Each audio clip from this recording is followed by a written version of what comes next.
তাইপে metro স্টেশনে ভয়াবহ হামলা, নিহত 4। তাইওয়ানের রাজধানী তাইপের মেট্রো স্টেশনে ভয়াবহ সহিংস হামলায় হামলাকারীসহ অন্তত 4 জন নিহত হয়েছেন। শুক্রবার 19 ডিসেম্বর তাইপে মেইন স্টেশন ও ঝোংশান স্টেশনে পৃথক সহিংস ঘটনায় আরও 5 জন আহত হয়েছেন বলে জানিয়েছে তাইপে সিটি ফায়ার ডিপার্টমেন্ট। তাইওয়ানের প্রধানমন্ত্রী চৌ জং তাই হামলাকে পরিকল্পিত বলে উল্লেখ করেছেন, তবে এখনও হামলার পেছনের উদ্দেশ্য স্পষ্ট নয়। কর্তৃপক্ষ জানিয়েছে 27 বছর বয়সী সন্দেহভাজন হামলাকারী মুখোশ ও বুলেট প্রুফ ভেস্ট পরে একাধিক পেট্রোল বা ধোঁয়া তৈরির বোমা ছুড়ে মারেন। প্রত্যক্ষদর্শীরা জানান, হামলাকারী স্টেশনের ভেতরে একাধিক ব্যক্তিকে ছুরিকাঘাত করেন এবং ধোঁয়ার ক্যানিস্টার নিক্ষেপ করেন। হামলাকারীকে আটকাতে গেলে এক ব্যক্তি নিহত হন। পুলিশ জানায়, গ্রেপ্তার এড়াতে সন্দেহভাজন ব্যক্তি একটি ভবন থেকে লাফিয়ে পড়েন, পরে তিনি মারা যান। ঘটনার পর দেশজুড়ে নিরাপত্তা জোরদার করা হয়েছে। মেট্রো স্টেশন, মহাসড়ক ও বিমানবন্দর সহ গুরুত্বপূর্ণ স্থাপনায় অতিরিক্ত নিরাপত্তা মোতায়েন করা হয়েছে। তাইওয়ানের প্রেসিডেন্ট লাই চিং-তে ঘটনার পূর্ণাঙ্গ তদন্তে নির্দেশ দিয়েছেন এবং নাগরিকদের নিরাপত্তা নিশ্চিত করতে সরকার কঠোর পদক্ষেপ নেবে বলে জানিয়েছেন।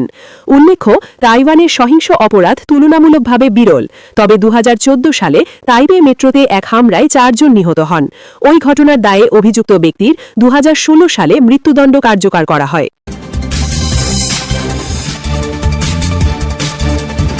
গাজায় আশ্রয়কেন্দ্রে ইসরায়েলি গোলাবর্ষণ, নিহত 5। গাজা সিটির তুফা এলাকায় একটি স্কুল ভিত্তিক আশ্রয়কেন্দ্রে ইসরায়েলি গোলাবর্ষণে 5 জন নিহত হয়েছেন বলে জানিয়েছে গাজার সিভিল ডিফেন্স। তবে ইসরায়েলি সেনাবাহিনী দাবি করেছে তারা সন্দেহজনক ব্যক্তিদের লক্ষ্য করে গুলি চালিয়েছে। গাজার সিভিল ডিফেন্স সংস্থার মুখপাত্র মাহমুদ বাসাল বার্তা সংস্থা এএফপিকে বলেন, গাজা মার্টার্স স্কুলে অবস্থিত আশ্রয়কেন্দ্রে ইসরায়েলি গোলাবর্ষণের ফলে 5 জনের লাশ উদ্ধার করা হয়েছে। আশ্রয়কেন্দ্রটি গাজা সিটির পূর্বাঞ্চলের তুফা এলাকায় অবস্থিত। এই ঘটনার বিষয়ে জানতে চাইলে ইসরায়েলি সেনাবাহিনী জানায়, উত্তর গাজা উপত্যকার তথাকথিত ইয়েলো লাইনের পশ্চিমে কমান্ড কাঠামোর কাছে কয়েকজন সন্দেহজনক ব্যক্তি শনাক্ত করা হয়। সেনাবাহিনীর বিবৃতিতে বলা হয়, শনাক্ত করার কিছুক্ষণ পরই সেনারা হুমকি দূর করতে ওই ব্যক্তিদের লক্ষ্য করে গুলি চালায়। ইসরায়েলি সেনাবাহিনী আরও জানায়, তারা ওই এলাকায় হাতাহাতের দাবির বিষয়ে অবগত এবং বিষয়টি পর্যালোচনা করা হচ্ছে।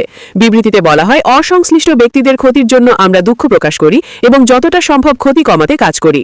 যুক্তরাষ্ট্রের মধ্যস্থতায় ইসরায়েল ও হামাসের মধ্যে গাজায় যে যুদ্ধবিরতি কার্যকর হয়েছে তার আওতায় ইসরায়েলি বাহিনী ইয়েলো লাইনের পূর্বে অবস্থান নিয়েছে। তবে অক্টোবর থেকে কার্যকর এই যুদ্ধবিরতি নাজুক অবস্থায় রয়েছে। উভয় পক্ষই একে অপরের বিরুদ্ধে লঙ্ঘনের অভিযোগ তুলছে, আর মধ্যস্থতাকারীরা আশঙ্কা করছেন ইসরায়েল ও হামাস উভয়ই প্রক্রিয়াটি বিলম্বিত করছে।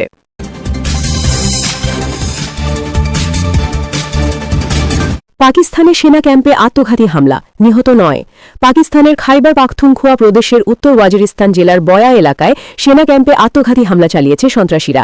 এতে 4 সেনা নিহত হয়েছেন। এ ঘটনায় 5 সন্ত্রাসীও নিহত হয়েছে বলে জানা গেছে। শুক্রবার 19 ডিসেম্বর পাকিস্তানের আন্তঃবাহিনী জনসংযোগ দফতর ISPR এক বিবৃতিতে এই তথ্য নিশ্চিত করেছে। বিবৃতিতে বলা হয়েছে, সন্ত্রাসীরা নিরাপত্তা বাহিনীর একটি ক্যাম্পে প্রবেশের আগে তাদেরকে প্রতিহত করা হয়। বিবৃতিতে হরও বলা হয়, শুক্রবার ভারতীয় মদতপুষ্ট খারেজি গোষ্ঠীর সন্ত্রাসীরা বয়া এলাকায় নিরাপত্তা বাহিনীর ক্যাম্পে নৃশংস ও কাপুরুষোচিত হামলার চেষ্টা করে। পাকিস্তান রাষ্ট্র ফিতনা আল খারেজি নামটি নিষিদ্ধ তেহরিক-ই-তালিবান পাকিস্তান সশস্ত্র গোষ্ঠীর জন্য ব্যবহার করে। ISPR জানায়, সন্ত্রাসীরা প্রথমে ক্যাম্পের বাইরের নিরাপত্তা বেষ্টনী ভাঙার চেষ্টা করলেও দ্রুত ও দৃঢ় প্রতিরোধ গড়ে তোলার ফলে তাদের পরিকল্পনা ব্যর্থ হয়। পরে সন্ত্রাসীরা বিস্ফোরক বোঝাই একটি গাড়ি ক্যাম্পের বাইরের দেয়ালে আঘাত করে। এতে দেয়ালের বড় অংশ ধসে পড়ে এবং আশেপাশের বেসামরিক স্থাপনা, বিশেষ করে একটি মসজিদ ব্যাপক ক্ষতিগ্রস্ত হয়। বিবৃতিতে বলা হয়, বোমা হামলায় আশেপাশের বাড়িঘর ও স্থাপনা ক্ষতিগ্রস্ত হওয়ার পাশাপাশি 15 জন বেসামরিক মানুষ মারাত্মকভাবে আহত হয়েছেন, যাদের মধ্যে নারী ও শিশুও রয়েছে। এছাড়া তীব্র গুলি বিনিময়ের ঘটনাও ঘটে দুপক্ষের মধ্যে। এতে 4 সেনা সদস্য নিহত হন।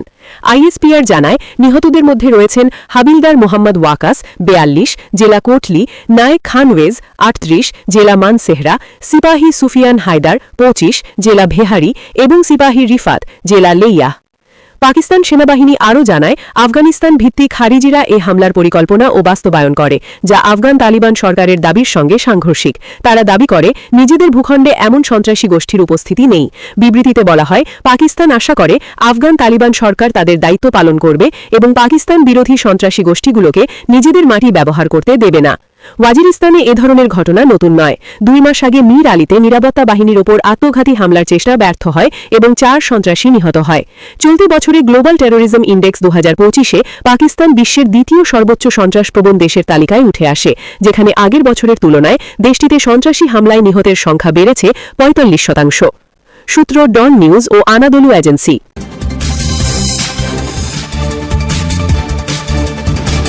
মার্কিন সেনা হত্যার বিপরীতে আইএসের বিরুদ্ধে ব্যাপক হামলা শুরু করেছে যুক্তরাষ্ট্র। সিরিয়ায় কট্টর ইসলামপন্থী আন্তর্জাতিক জঙ্গি গোষ্ঠী ইসলামিক স্টেটের বিরুদ্ধে অপারেশন হকিয়ে শুরু করেছে মার্কিন সিরীয় যৌথ সেনাবাহিনী। আইএস গোষ্ঠীর যোদ্ধাদল, অবকাঠামো এবং অস্ত্রের ডিপোগুলির লক্ষ্য করে এই অভিযান পরিচালিত হচ্ছে। শুক্রবার 19 ডিসেম্বর যুক্তরাষ্ট্রের প্রতিরক্ষা মন্ত্রী পিট হেগসেথ এক বিবৃতিতে নিশ্চিত করেছেন এ তথ্য। শুক্রবার থেকেই অভিযান শুরু হয়েছে উল্লেখ করে বিবৃতিতে হেগসেথ বলেন, আজ শুক্রবার থেকে সিরিয়ায় অপারেশন হকিয়ে শুরু করেছে মার্কিন সিরীয় যৌথ বাহিনী। আইএস গোষ্ঠীর যোদ্ধাদল, অবকাঠামো এবং অস্ত্রের ডিপোগুলো লক্ষ্য করে এই অভিযান পরিচালিত হচ্ছে। সিরিয়ার মার্কিন ঘাঁটিতে বর্তমানে মোট 1000 সেনা আছে।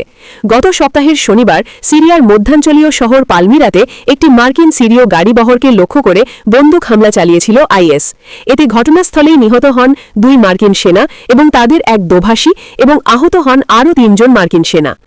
যুক্তরাষ্ট্রের সেন্ট্রাল কমান্ড জানায়, সিরিয়ার মধ্যাঞ্চলের বিভিন্ন স্থানে আইএসের অন্তত 70টিরও বেশি লক্ষ্যবস্তুতে হামলা চালানো হয়েছে। এতে যুদ্ধবিমান, আক্রমণকারী হেলিকপ্টার এবং কামান ব্যবহার করা হয়। অভিযানে জর্ডানের বিমানও অংশ নেয়। সিরিয়ার স্বরাষ্ট্র মন্ত্রণালয়ের কর্মকর্তারা ইতোমধ্যে হামলাকারীর পরিচয় উদ্ধার করেছেন। তারা জানিয়েছেন, হামলাকারী একসময় সিরিয়ার সেনাবাহিনীর সদস্য ছিলেন। বর্তমানে আইএসের যোদ্ধা হিসেবে কাজ করছেন তিনি। গত সপ্তাহে মার্কিন সেনাদের ওপর ঘটা হামলার জবাব দিতেই অপারেশন হকিয়ে অভিযান শুরু হয়েছে বলে শুক্রবারের বিবৃতিতে জানিয়েছেন পিট হেগসেথ। তিনি আরও বলেছেন, শুক্রবার সিরিয়ায় আইএসের 70টি লক্ষ্যবস্তুতে আঘাত হানা হয়েছে। অভিযানে ব্যবহার করা হয়েছে F-15 এবং A-10 যুদ্ধবিমান, অ্যাপাচি হেলিকপ্টার এবং হিমার্স রকেট সিস্টেম। এটা কোনো যুদ্ধের শুরু নয়, বরং এই অভিযান হল প্রতিশোধমূলক পাল্টা পদক্ষেপ। আজ আমরা বেশ কয়েকজন শত্রুকে হত্যা করেছি এবং এই অভিযান অব্যাহত থাকবে, বিবৃতিতে বলেছেন মার্কিন প্রতিরক্ষা মন্ত্রী।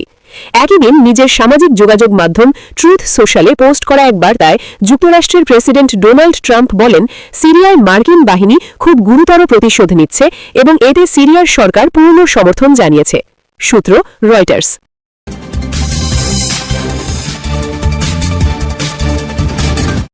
ওসমান হাদি হত্যার সুষ্ঠু তদন্তের আহ্বান জাতিসংঘ মহাসচিবের। ইনকিলাব মঞ্চের আহ্বায়ক ওসমান হাদি হত্যাকাণ্ডের নিন্দা জানিয়েছেন জাতিসংঘ মহাসচিব আন্তোনিও গুতেরেস। তিনি বাংলাদেশের কর্তৃপক্ষকে আন্তর্জাতিক মানবাধিকার মানদণ্ড অনুসারে দ্রুত ও নিরপেক্ষ তদন্ত পরিচালনা করারও আহ্বান জানিয়েছেন। শুক্রবার 19 ডিসেম্বর নিউ ইয়র্কে জাতিসংঘ সদর দপ্তরে দেওয়া ব্রিফিংয়ে মহাসচিবের মুখপাত্র স্টিফেন দুজারিক এ তথ্য জানান। ব্রিফিংয়ে দুজারিক জানান, ওসমান হাদির হত্যাকাণ্ড জাতিসংঘের নজরে এসেছে। মহাসচিব এই ঘটনার নিন্দা এবং তার পরিবারের প্রতি সমবেদনা জানিয়েছেন। জাতিসংঘ মহাসচিব বাংলাদেশ পরিস্থিতি নিয়ে বলেন, দেশের নির্বাচন সামনে রেখে উত্তেজনা বৃদ্ধির প্রেক্ষাপটে সকল পক্ষকে সহিংসতা থেকে বিরত থাকতে হবে। তিনি সংশ্লিষ্টদের শান্ত থাকার আহ্বান জানিয়ে বলেন, উত্তেজনা কমাতে এবং সহিংসতা এড়াতে সকল পক্ষকে সর্বোচ্চ সংযম প্রদর্শন করতে হবে, যাতে একটি শান্তিপূর্ণ নির্বাচন পরিবেশ বজায় থাকে। এর আগে ওসমান হাদির হত্যাকাণ্ডে গভীর উদ্বেগ প্রকাশ করে বিবৃতি দেয় জাতিসংঘের মানবাধিকার কমিশন। হত্যাকাণ্ডের কারণ অনুসন্ধানে বাংলাদেশ সরকারকে দ্রুত ও নিরপেক্ষ, পুঙ্খানুপুঙ্খ ও স্বচ্ছ তদন্তের আহ্বানও জানায় সংস্থাটি। এক বিবৃতিতে মানবাধিকার কমিশনার ফলকার তুর্ক দেশে শান্তি বজায় রাখা এবং দায়ীদের জবাবদিহিতা নিশ্চিত করার উপর জোর দেন। জেনেভা থেকে পাঠানো ওই বিবৃতিতে জাতিসংঘের মানবাধিকার কমিশনার বলেন, গত সপ্তাহে বাংলাদেশে ছাত্র জনতার গণ আন্দোলনের বিশিষ্ট নেতা ওসমান হাদির হত্যাকাণ্ডে তিনি গভীরভাবে মর্মাহত। তিনি উল্লেখ করেন, গত সপ্তাহে গুলিবিদ্ধ হয়ে আহত হওয়ার পর বৃহস্পতিবার সিঙ্গাপুরে চিকিৎসাধীন অবস্থায় মৃত্যুবরণ করেন হাদি। বিবৃতিতে তিনি বলেন, প্রতিশোধ কেবল বিভেদকে আরও গভীর করবে এবং সবার অধিকার ক্ষুণ্ণ করবে।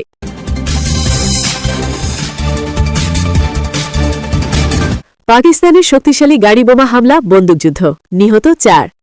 পাকিস্তানের খাইবার পাখতুনখোয়া প্রদেশের উত্তর ওয়াজিরিস্তান জেলার বয়া এলাকায় একটি সামরিক ক্যাম্পে বড় ধরনের সন্ত্রাসী হামলা প্রতিহত করতে গিয়ে দেশটির 4 সেনা সদস্য নিহত হয়েছেন। শুক্রবার 19 ডিসেম্বর এক বিবৃতিতে পাকিস্তানের আন্তঃবাহিনী জনসংযোগ দফতর ISPR জানিয়েছে, সশস্ত্র সন্ত্রাসীরা নিরাপত্তা বাহিনীর ক্যাম্পে অনুপ্রবেশের চেষ্টা করলে সেনারা তা সাহসিকতার সঙ্গে রুখে দেয়। এই ভয়াবহ সংঘর্ষ ও বিস্ফোরণের ঘটনায় 4 জন সেনা নিহত হওয়ার পাশাপাশি অন্তত 15 জন বেসামরিক নাগরিক গুরুতর আহত হয়েছেন, যাদের মধ্যে নারী ও শিশুও রয়েছে। পাকিস্তান সেনাবাহিনী এই হামলার জন্য আফগানিস্তান ভিত্তিক নিষিদ্ধ গোষ্ঠী তেহরিক-ই-তালিবান পাকিস্তানকে দায়ী করেছে, যাদের তারা ফিতনা আল খারেজি হিসেবে অভিহিত করে থাকে। আইএসপিআর এর বিস্তারিত তথ্যানুযায়ী সন্ত্রাসীরা প্রথমে ক্যাম্পের বাইরে নিরাপত্তা বেষ্টনী ভাঙার অপচেষ্টা চালায়। সেখানে তীব্র প্রতিরোধের মুখে পড়ে ব্যর্থ হওয়ার পর তারা বিস্ফোরক বোঝাই একটি গাড়ি নিয়ে ক্যাম্পের বাইরের দেওয়ালে সজোরে ধাক্কা দেয়। এতে দেওয়ালের একটি বিশাল অংশ ধসে পড়ে এবং প্রচণ্ড বিস্ফোরণে পার্শ্ববর্তী একটি মসজিদ সহ বেশ কিছু বেসামরিক স্থাপনা ও ঘরবাড়ি ব্যাপক ক্ষতিগ্রস্ত হয়। এই আত্মঘাতী হামলার পরপরই উভয় পক্ষের মধ্যে শুরু হয় দীর্ঘস্থায়ী ও তীব্র বন্দুকযুদ্ধ। এই লড়াই চলাকালীনই কর্তব্যরত অবস্থায় প্রাণ হারান 4 পাকিস্তানি সেনা সদস্য। নিহতদের মধ্যে রয়েছেন 42 বছর বয়সী হাবিলদার মোহাম্মদ ওয়াকাস, 38 বছর বয়সী নায়েক খান ওয়াইজ, 25 বছর বয়সী সিপাহী সুফিয়ান হায়দার এবং 32 বছর বয়সী সিপাহী রিফাত। পাকিস্তান সেনাবাহিনী অভিযোগ করেছে যে এই হামলার পরিকল্পনা ও বাস্তবায়ন হয়েছে প্রতিবেশী দেশ আফগানিস্তানের মাটি ব্যবহার করে। আইএসপিআর তাদের বিবৃতিতে দাবি করেছে যে আফগানিস্তান তালিবান সরকার তাদের ভূখণ্ডে সন্ত্রাসী গোষ্ঠীর উপস্থিতির কথা অস্বীকার করলেও বাস্তবে আফগানিস্তান ভিত্তিক সন্ত্রাসীরাই এই সহিংসতা চালাচ্ছে। পাকিস্তান আশা প্রকাশ করেছে যে আফগান কর্তৃপক্ষ তাদের ভূমি ব্যবহার করে পাকিস্তান বিরোধী এমন নৃশংস ও কাপুরুষোচিত হামলা বন্ধে কার্যকর ভূমিকা নেবে। এই হামলার ঘটনাটি এমন এক সময় ঘটল যখন গ্লোবাল টেরোরিজম ইন্ডেক্স 2025 অনুযায়ী পাকিস্তান বিশ্বের দ্বিতীয় সর্বোচ্চ সন্ত্রাসপ্রবণ দেশের তালিকায় উঠে এসেছে এবং দেশটিতে গত 1 বছরে সন্ত্রাস হামলায় নিহতের সংখ্যা প্রায় 45% বৃদ্ধি পেয়েছে। সূত্র দ্য ডন।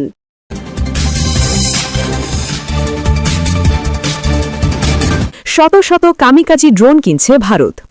শত শত কামিকাজি ড্রোন কিনছে ভারত।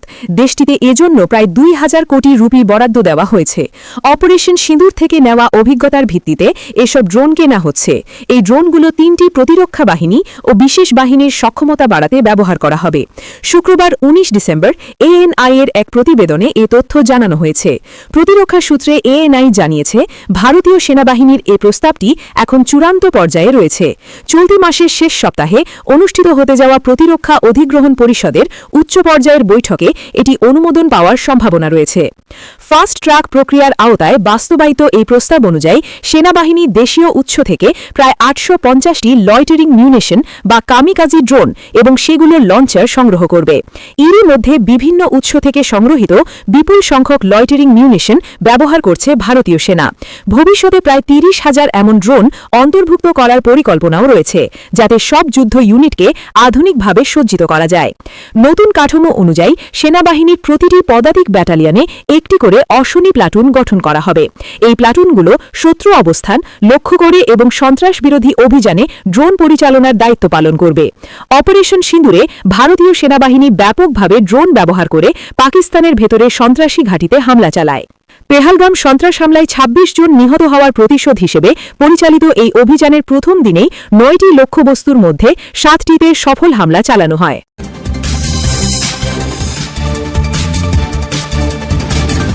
ইসরায়েলের হয়ে গুপ্তচর বৃত্তির অভিযোগে এক ব্যক্তির মৃত্যুদণ্ড কার্যকর করল ইরান। দেশটির বিচার বিভাগের সংবাদ মাধ্যম মিজান শনিবার এ তথ্য জানিয়েছে। মিজানের প্রতিবেদনে বলা হয়, মৃত্যুদণ্ডপ্রাপ্ত ব্যক্তির নাম আকিল কেশাবারেজ। তাকে ইসরায়েলের গোয়েন্দা সংস্থার সঙ্গে সহযোগিতার দায়ে দোষী সাব্যস্ত করা হয়। তবে মামলার বিচার প্রক্রিয়া সম্পর্কে বিস্তারিত কোনো তথ্য প্রকাশ করা হয়নি।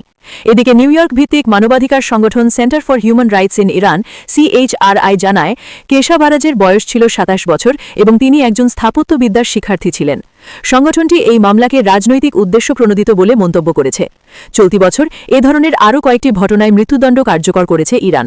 গত সেপ্টেম্বর ইসরায়েলের গোয়েন্দা সংস্থা মোসাদের কাছে তথ্য দেওয়ার অভিযোগে বাবাক শাহবাজি নামে আরেক ব্যক্তিকে ফাঁসি দেওয়া হয়। মানবাধিকার সংগঠনগুলোর মতে বিশ্বে মৃত্যুদণ্ড কার্যকরের ক্ষেত্রে ইরান শীর্ষ দেশগুলোর একটি। CHRI জানিয়েছে, সাম্প্রতিক দিনগুলোতে দেশটিতে অন্তত 18 জনের মৃত্যুদণ্ড কার্যকর হয়েছে।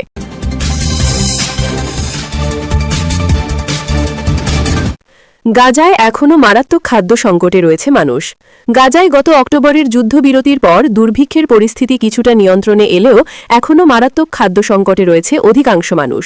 শুক্রবার 19 ডিসেম্বর জাতিসংঘ এ তথ্য জানিয়েছে।